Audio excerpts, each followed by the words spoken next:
کوئی ادھوری نہ رہے دعا کسی کی، سب کے لیے ایسا مبارک رمضان ہو۔ رسول اللہ صلی اللہ علیہ وآلہ وسلم نے ارشاد فرمایا، روزے دار کو قیامت میں میرے حوض سے پانی پلایا جائے گا، پھر اس کو جنت میں داخل ہونے تک پیاس نہیں لگے گی۔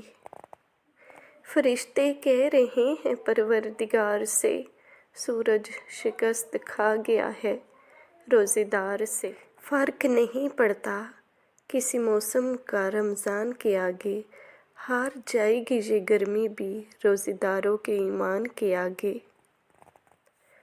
آپ صلی اللہ علیہ وآلہ وسلم نے فرمایا، جنت کا ایک دروازہ صرف روزے داروں کے لیے مخصوص ہوگا، اس سے روزے داروں کے سوا کوئی اور نہیں گزرے گا۔